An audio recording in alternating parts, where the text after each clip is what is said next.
Goeiedag geliefdes, dit is werklik vir my 'n voorreg om weer saam met julle te wees rondom die woord van die Here. En ons staan stil by Psalm 119. En ons gaan vandag met mekaar praat daar oor die 43ste vers. En wanneer ek met u praat oor hierdie woorde, dan vra ek dat u verdraagsaam sal wees met my vandag, want ek het 'n las op my hart toe ek hierdie woord gelees het, wat die psalmis tot die Here bid, omdat hy twee kante toesny. Aan die een kant my persoonlike gesprek en my persoonlike waarde van woorde, en aan die ander kant prediking, die verkondiging van God se woord aan mense daar buite. Die psalmis se teks klink so: en onttrek die woord van waarheid nie geheel aan my mond nie. Nou geliefdes, kom ons vra vir mekaar, wat is waarheid? Dis iets wat ons miskien vir onsself moet uitmaak in hierdie dae. Wat is waarheid? Daar is 'n absolute waarheid. Daar is 'n waarheid wat nooit sal verander nie, wat ook nie tydgebonde is nie, maar wat tydloos is. Wat geen mistasting het nie, wat geen aanpassing nodig het nie, wat geen regstelling nodig het nie. En daardie absolute waarheid is wat God gesê het. Dit wat God gesê het sal nooit verander in alle tye nie. Dit wat God gesê het bly. Dis nie net vir 'n bepaalde tyd gesê nie, dis God se woord wat sal geld tot die dag dat die Here Jesus Christus terugkom, en die standaarde van die Bybel is God se spreuke. Daar is nie mistasting, daar is nie aanpassings, daar is nie toevoegings daaraan nodig nie. Daarom het die Here Jesus Christus gesê, daar in Matteus, dat een wat die minste van hierdie gebooie van God breek, sal die minste genoem word in die koninkryk van God. Hierdie is woorde van waarheid, finale woorde, absolute woorde, waarvan die psalmis sê, waarmee sal die jongling sy pad suiwer hou, deur dit te hou na u woord. U woord is 'n lig vir my lamp, 'n lamp vir my voet en 'n lig vir my pad. As 'n mens dink aan die woord waarheid, dan wil ek dadelik vir u vat en vir u sê, dit is nie tydgebonde nie. Deur Jesus Christus het vrylik profeseë aangehaal uit Jesaja, 800 jaar vooruit geprofeteer. Hy het vrylik aangehaal uit Daniël. Hy het vrylik gepraat van Moses. Die apostels, die profete, het die Oude Testament gekwoteer as die woord van God. En wanneer Paulus aan jong Timoteus skryf en hy sê, die hele skrif is ingegee tot lering, tot teregwysing, tot vermaning, tot onderrigting, dan praat hy van die Ou Testamentiese waarhede wat God neergelê het, waarop die Nuwe Testament geskoei is en waarop die Nuwe Testament gebou is. Laat my toe vir u te lees 2 Timoteus, die 3de hoofstuk. Ek lees vir u 2 Timoteus 3, en alwaar by die 15de tot die 17de vers, dan hoor u wat sê Paulus. En dat jy van kleins af die heilige skrifte ken, wat jou wys kan maak tot saligheid deur die geloof in Jesus Christus. Die hele skrif is deur God ingegee, is nuttig tot lering, tot weerlegging, tot teregwysing, tot onderwysing, tot in die geregtigheid, sodat die mens van God volkome kan wees, vir elke goeie werk volkome toegerus. Wanneer Paulus daaroor praat, hy praat oor die Bybel, dan sy heilige manne, deur die Heilige Gees gedrewe, het die woord van God vir ons neergeskrywe. Hoekom is ek so opgewonde, angstig oor hierdie dag wat ek vir u wil sê? Ons lewe in 'n tyd van absolute goddeloosheid. Ons lewe in 'n tyd van absolute liberalisme. Ons lewe in 'n tyd waarin die liberale professore die Bybel uitmekaar uittrek en die geboorte van die Here Jesus, die maagtige geboorte van die Here, die Bybel en die bediening van die Here Jesus Christus uitmekaar uittrek, en dat die studente ook so leer, wat openlik 'n bespotting maak van God se woord. Geliefdes, kan ek vir u sê, as die Bybel sê, dan is dit God wat sê. En as die professor nie sê wat die Bybel sê nie, dan is hy 'n leienaar en is hy 'n valse profeet. Kan ek dit weer sê? As die professor met die woord van God verskil, is hy 'n leienaar en is hy 'n valse profeet. Daarom moet ek en u oplet sake wat God hom oor uitgespreek het. Dinge waaroor die Here sy kwaad en sy toorn uitgespreek het, word vandag aanvaar en verkondig asof dit aan die orde van die dag is en reg is. Geliefdes, ek wil jou uitdaag. Gaan lees asseblief Levitikus 18, gaan lees Levitikus 20 en dan hoor jy die uitsprake van die lewende God. Lees Romeine 1, dan hoor jy wat God sê. En dan sal jy oplet as jy dit lees, dat dit juis hierdie dinge is wat God sy toorn uitgespreek het, wat vandag aan die orde van die dag is. Dit wat God Sodom en Gomorra oor uitgewis het, is vandag aan die orde van die dag en jy mag nie eers daarteen praat nie, dan kan jy self in die hof land en kan daar self 'n beskuldiging teen jou ingebring word. Die gender kwessie, waar kom dit vandaan? Dis 'n onheil wat aan die orde van die dag is. God het 'n man en 'n vrou gemaak. God het nie twee mans gemaak wat aan mekaar verbonde moet wees nie. God het nie 'n man gemaak om 'n vrou te wees en 'n vrou gemaak om 'n man te wees nie. God het 'n man en 'n vrou gemaak soos God hulle wou hê. Daar moet net selfdissipline, daar moet net eerlikheid, daar moet net selfbeheersing in jou lewe plaasvind. Dis al wat moet gebeur. En wat dit nog erger maak, geliefdes, is dat hierdie dinge wat die Bybel belet, en jy moet oplet, is nie ek wat so sê nie, God sê so. Daarom vat ek jou na God se woord toe, om te sê, hoor wat sê die Here. Dan sê Romeine 1 vers 32 'n geweldige woord. Nie alleen hy wat hierdie dinge doen nie, maar ook hy wat sy goedkeuring daaraan gee, sal onder die toorn en die kastyding van God wees. Daarom wil ek vir jou sê, geliefde, as jy 'n kind van die Here is, waak. Waak om nie meegesleep te word en kompromieë aan te gaan met die sonde van die dag nie. En ten tweedens, asseblief geliefde, bid, vra dat God vir ons tot inkeer sal bring en dat daar 'n radikale transformasie in ons land en in ons omgewing sal kom. Die psalmis het 'n woord. Here, onttrek die woord van waarheid nie geheel uit my mond nie. Geliefdes, ek stel dit vandag vir jou. Ek staan by die woord van God. Al staan ek ook alleen. Al sal dit ook vir my beteken vervolging en teekanting. Dan staan ek by wat God sê. Die Here Jesus Christus gesê in Matteus 12 vers 30. Hy wat nie met ons is nie, is teen ons. En hy wat nie versamel nie, is besig om te verstrooi. Weet jy wat is vir my die pynlikste waarmee ek moet deel? Die kerk.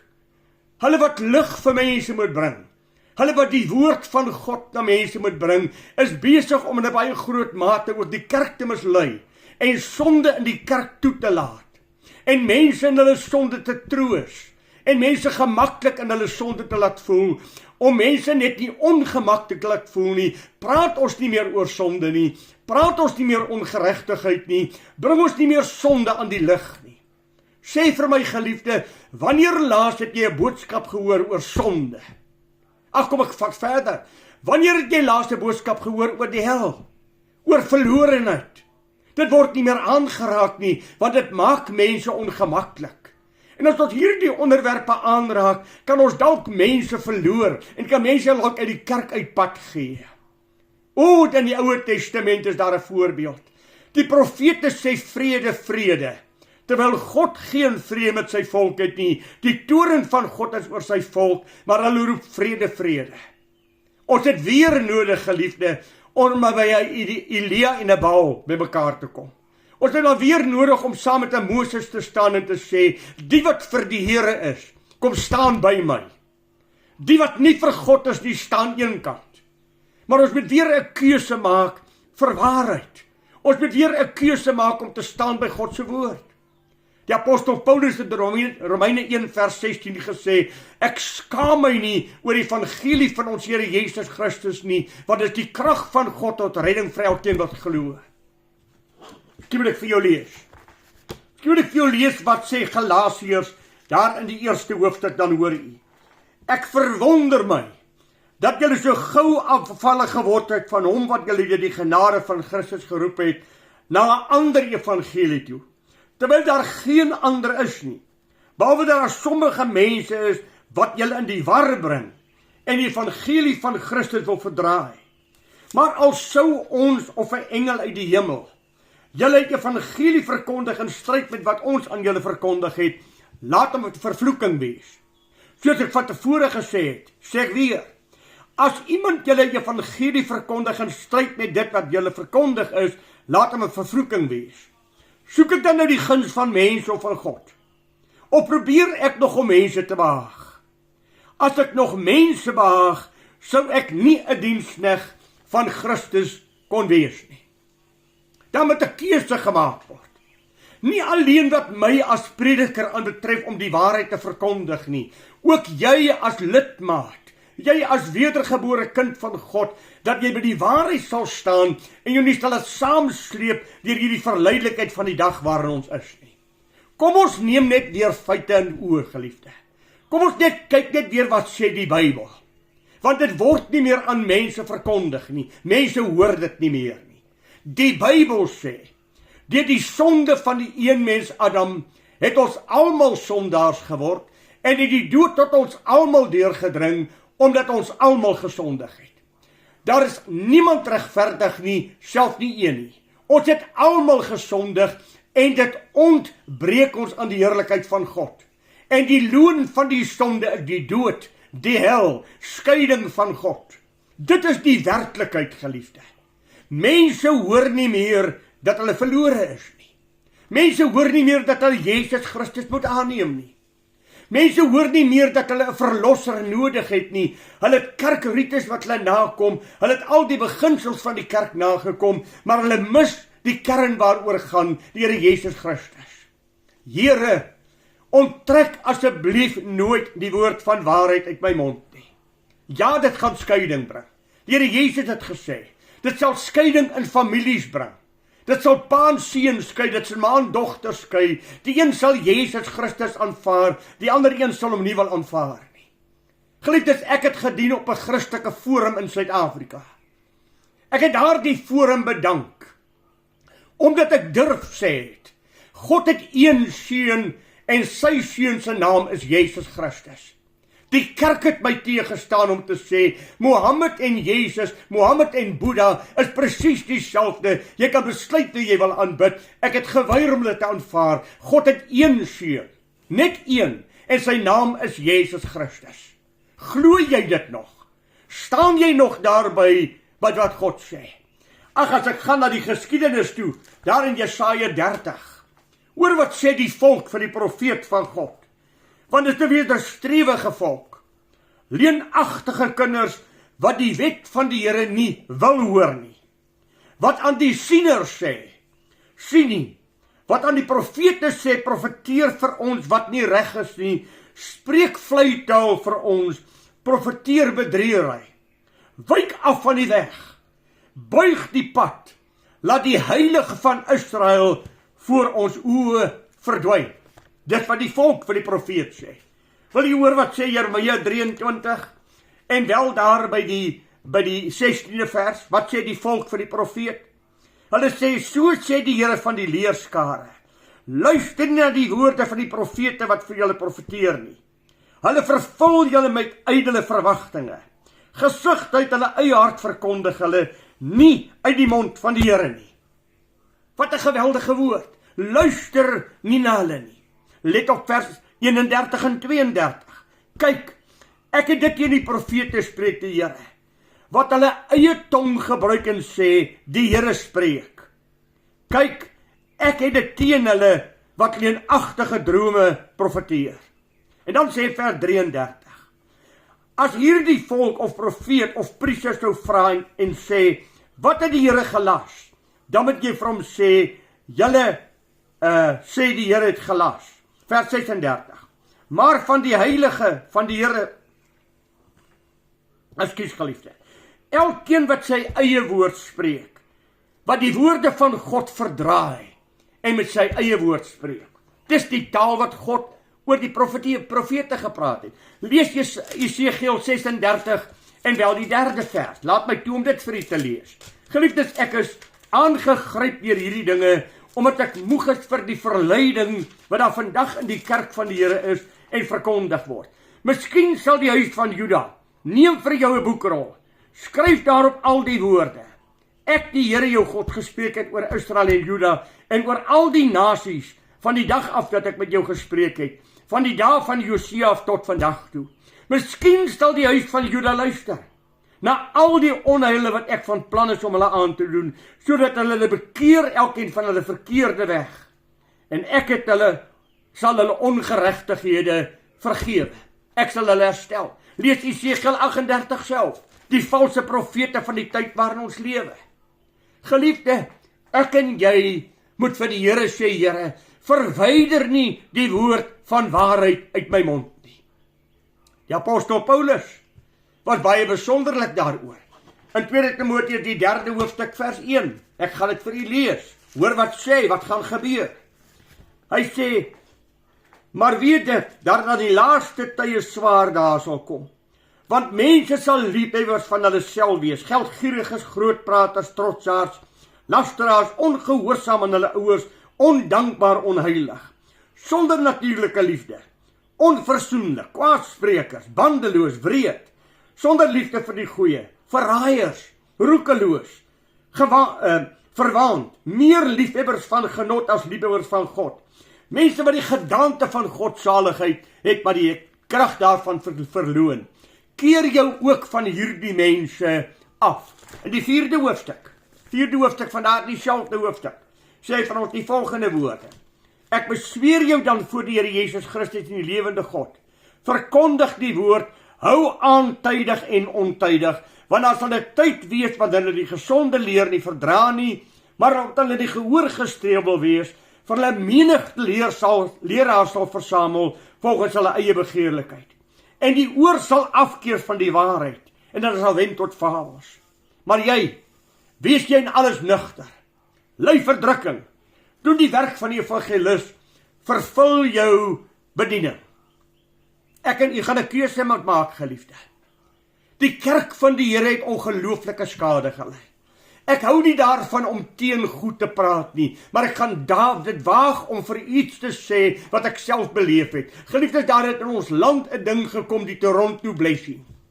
Hy het deur kerke getrek en hy kerke verwoes. Waar is die Toronto Blessing? Wat het van hom geword? Het die Heilige Gees ewe skielik verdwyn? Van die Toronto Blessing waar mense soos beeste gebulk het en soos hoenders gekraai het en soos slange op die grond rondgekruip het, was sogenaamd die Heilige Gees. Sodat 'n toegewyde kindjie van die Here vir my sê, ek het hierdie ding in my kerk toegelaat. En op 'n stadium moes ek die ouderlinge vra, verwyder asseblief hierdie mense uit die kerk uit, dat ek die woord van God kan bring, want ek sukkel al 3 weke om te preek, en hierdie mense neem die diens oor met hierdie losbandigheid. O, wat 'n woord om te sê. As dit dan die Heilige Gees was, hoe sê jy verwyder die Heilige Gees uit die kerk uit dat ek kan preek? Ons moet kyk na dwaling, geliefde. Ons moet kyk na verleiding wat aangaan. Ons moet kyk na wat ons hoor. Ons moet dit toets aan die skrif. Ja, daar's 'n geweldige pyn, dat selfs my landswette, is daar wette in plek gestel wat my verbied om die woord van God te verkondig na waarheid. Is daar wette wat my verbied om te praat, omdat dit konseis diskriminasie is teen menseregte. Ek mag nie meer sê, wat sê God nie. Ek mag nie meer sonde by die naam noem nie, want dit is diskriminerend teenoor mense. Ons moet 'n keuse maak. Here, verwyder asseblief net nie die woord van waarheid uit my mond nie. Wat gaan ek en jy maak? Gaan ons kompromie aangaan? Gaan ons maar hierdie dinge laat staan en toelaat dat dit in die kerk voorgaan en in die samelewing rondom ons voortgaan, of gaan ons standpunt inneem vir God? Gaan ons staan by die waarheid? Want as ek swyg en nie die waarheid verkondig nie, dan is ek deel van die afval wat plaasvind, want ek keer dit nie. God het my en jou gestuur om die waarheid te verkondig, om die leuen te trotseer. Ons moet weer by 'n plek kom waar ons sê, so sê die Here, so sê die almagtige God. En ek sal by God se woord staan, tydig en ontydig. Ek sal by God se woord staan ongeag wat moet gebeur. Dit is vir my die woord van God wat my aanspreek, wat ek voor my by God op my knie ontvang, wat ek met jou wil deel. Ek het geworstel met hierdie gedeelte. Ek het geworstel voor ek dit vanmôre na jou toe bring en vir jou preek. Here, help my dat ek altyd die waarheid sal praat en dat waarheid oor my lippe sigbaar sal word. Soos wat die psalmis sê, laat die woorde van my mond en die oordenking van my hart U welbehaaglik wees, o God. Geliefdes, kom ek en jy kyk weer na wat is waarheid. Daar is geen leuen in die waarheid nie, daar is ook geen waarheid in die leuen nie. Ons moet weer sonde en ongeregtigheid, moet ons weer aanspreek. Ons moet weer die heiligheid van God uitlig, dat mense besef, as hulle in die kerk van die Here inkom, dan kom hulle in die teenwoordigheid van die Allerhoogste God. Hulle kom nie in 'n sirkus nie. Een van die dinge wat my die geweldigste pyn en wat my hart grief, is dat mense kan sê, let's give the Lord a hand. Vir die Here hande klap, nee. Kom ons val voor sy aangesig neer. Kom ons val in berou voor hom neer. Kom ons bely ons sonde. Kom ons keer terug na die almagtige God. Kom ons besef dat ons te maak het met die allerheiligste, die hoogste God. Kom ons keer terug na herlewingsprediking, waar mense oortuig is van sonde, waar daar nog waaragtige bekerings plaasgevind het. Geliefdes, dis 'n skok vir my. Dis 'n skok vir my om te hoor hoe 'n man, wat duisende lidmate het wat hom volg, op die televisie sê, nou die dag het God my kom raad vra hoe 'n probleem op te los. Kan jy dink dat iemand seker God lasterlike dinge kan sê, en hy het duisende aanhangers, hy's 'n man wat $500 miljoen sterk is. God het my kom raad vra. Wat ook die volgende sê, nou is ek God. En as jy weer staan wat ek nou vir jou verkondig, sal jy op die plek neerslaan, want ek is nou God. Dis godlasterlik om dit te sê. Dis godlasterlik. Die Here, onse Here moet weer eerbiedig en geken word. Ons moet weer teruggaan na die ware God van aanbidding.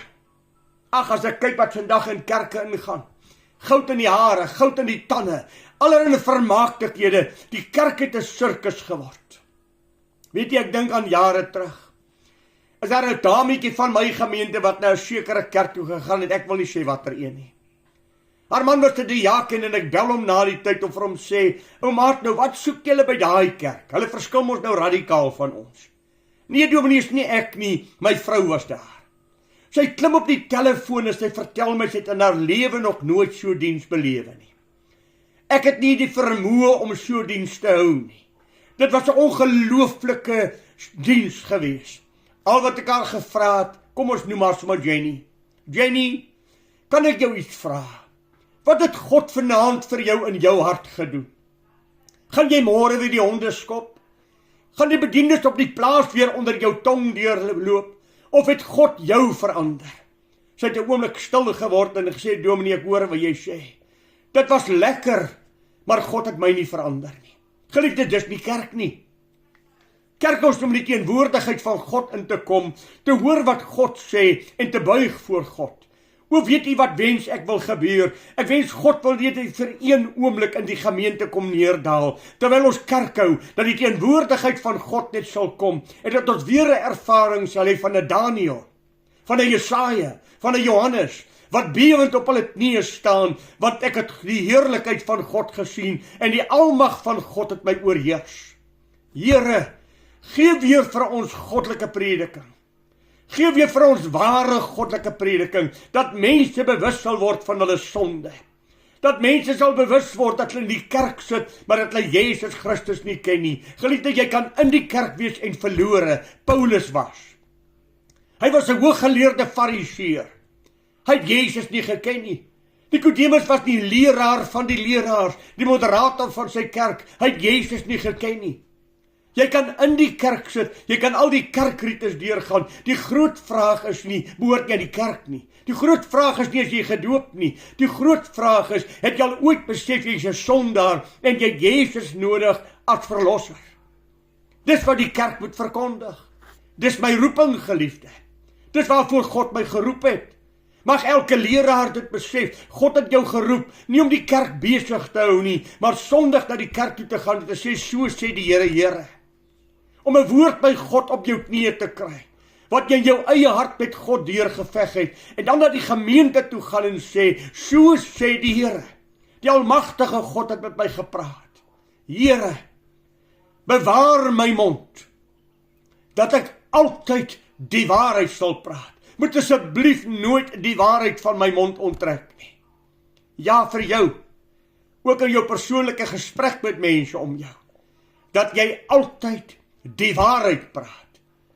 Geen slingsheid nie, geen geslepenheid van woorde nie, geen misleiding nie. As ek praat, dan praat ek die waarheid, Here. Dit wat Psalm 15 vers 2 sê, wie mag klim op die berg van die Here, wie mag staan in sy eie plek, hy wat met sy hart die waarheid spreek. O, dat ons as kinders van God sal ken sal word, as mense van die waarheid, nie mense wat bedrieg nie, nie mense wat slinks met goed omgaan nie, maar mense wat 'n reguit pad met God loop, en wat werklik met die Here eerlik is, en met die Here by die besigheid bedoel. Maar ek sê weer vir u weer, mag die Here ons kerk genadig wees, mag die Here vir ons help, mag die Here asseblief vir ons bystaan, dat ons saam met die apostel Paulus sê, my gewete getuig saam met my, ek praat die waarheid, ek verkondig nie aan julle 'n leuen nie. Geliefdes, ek sê weer vir u, daar is nie 'n leuen in die waarheid nie, en daar is nie waarheid in die leuen nie. 1 Johannes 2:21, lees dit self, daar is geen leuen in die waarheid nie. Dan sê die psalmis iets, hy sê, Here, onttrek die woord van waarheid nie vir my vermond nie, op u verordeninge wag ek. En hier wil ek as leraar praat. O, voordat ek na die mens toe gaan, voordat ek in die kerk gaan om met mense te praat, het ek op God gewag. En op die tyd dat ek in God wag, dat God die waarheid in my hart inprent, dat God die waarheid met my praat, dan kry ek 'n woord van God wat ek het op hom gewag. Dan kan ek daardie woord wat ek by God gehoor het, Sondag aan die mens gaan uitdeel en te sê, so sê die Here.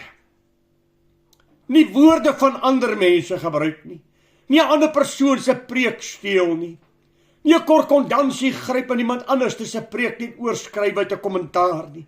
Maar wat het God vir my gesê om vir die gemeente te sê? Ag geliefde, kan ek weer vir herinner. Jeremia 23 vers 16. Hulle steel die woord van die ander. Hulle het nie by my gehoor nie. Hulle het mooi stories wat hulle vertel. Die kerk is vol stories vandag. Maar hoor mense nog die waarheid? Hoor mense nog hulle moet gered word? Hoor mense nog hulle moet tot bekering kom? Hoor mense nog tot hulle heilig en toegewyd met God moet lewe? Hoor mense nog, stel julle liggame as 'n lewende, heilige en aan God welgevallige offer. Dit is julle redelike godsdiens. Die waarheid dryf my na die kansel toe. Die kansel dryf my nie Bybel toe nie, geliefde. O, jare terug het ek vir my gemeente gesê, met my intreeboodskap, ek onderneem om nooit op hierdie kansel te staan, as ek nie na julle toe kom met 'n woord wat God vir my gegee het, om vir julle te gee nie. Ek onderneem dit. Ek sal daardie Sondag vir julle sê, broeders, kom ons bid. God het vir my niks gesê nie. Maar dan wil ek van julle 'n onderneming vra. As ek dan Sondag na jou toe kom om te sê, die Here het gesê, luister dan na God se stem, want dan het God deur my aan die woord gekom, wat die apostel Petrus sê, wanneer julle preek, laat dit wees asof God deur julle aan die woord kom, spreek die woord van die Allerhoogste God tot die mense voor jou. Geliefde, ons kan vlug soos Jona, maar wat is die einde? Ek kan nie my roeping wegvlug nie. Ek kan nie dit wat God vir my gesê het of verontagsaam nie. Jona gaan preek vir Tarsus, gaan sê vir hulle tot bekering kom, of vir Ninive, gaan sê vir hulle tot bekering kom. Jona vlug. Wat ellende bring jy oor jouself? Want uiteindelik vra jy, Here, wat moet ek doen? Dan sê God vir jou, maar jy weet mos Ninive. Daar's 120.000 mense wat op bekering moet kom. As jy net jou roeping uitvul, Jona. As jy net wil doen waartoe God jou geroep het. Daarom wil ek vir jou vra, bid asseblief vir my. Bid asseblief vir jou leraar. Bid vir elke prediker, dat hulle na die kansel toe sal kom met 'n woord wat brand in hulle harte, soos wat die profeet sê, ek kan dit nie stilhou nie. Soos wat Paulus sê, die dwang is my opgelê, en wee my as ek dit nie praat nie, wee my as ek my swaard terughou, wee my as ek God se woord nie uitdra nie. O geliefdes, dit is 'n geweldige taak wat ons het. Here, weerhou die woord van waarheid nie van my nie. En dan, op u verordeninge wag ek. Ek wil hoor wat u sê. Ek wil u stem gewaar word. Daarom vra ek asseblief, bid vir my, dat die woord van God wat uitgaan, Heilige Gees, geïnspireerde, gesalfde woord van God sal wees, nie stories en verdigsels nie. As die salwing van die Here nie op die woord is nie, wil ek nie meer preek nie. As God nie meer deur my praat nie, wil ek stil bly. Want wat sê ek dan, as God nie meer deur my praat nie? Wat sê ek as God nie meer deur my aan die woord kom nie? Dan wil ek swyg. Dan wil ek nie aangaan met die bediening nie. Ek wil na u toe kom en vir u sê, so sê die Here. En getrou aan die Bybel bly. En getrou aan wat God sê, dit sal nooit verander nie. Die liberale mense, daar buite kan maar sê wat hulle wil. Hulle sal eendag voor God staan en die Here Jesus sê, of God sê, ek gaan julle nie oordeel nie. Die woord wat ek vir julle gegee het, gaan julle oordeel. Julle het geweet. Waak, geliefde. Bid asseblief, soos jy nog nooit gebid het nie, dat God sy woord sal salf en dat mense waaragtig tot inkeer sal kom. O, mag die Here ons help. Mag die Here my help om u te bedien, om werklik vir u met God se woord te voed. Ek bid daarvoor. Ek vertrou dit gebeur. Ek vertrou dat God vir u seën gee. Maar kom ons tree in as Christene vir die waarheid. Ons praat die waarheid, ons bid vir die waarheid, ons verkondig die waarheid, ons staan by die waarheid, want God het so gesê. Mag die Here u en my uitdaag. Mag die Here vir ons naby homself hou en mag ons die waarheid van God ken. Mag ons in waarheid voor God wandel. In waarheid voor God wandel in alles wat ons doen. Mag die Here vir u so ryklik seën. Goeiedag vir u.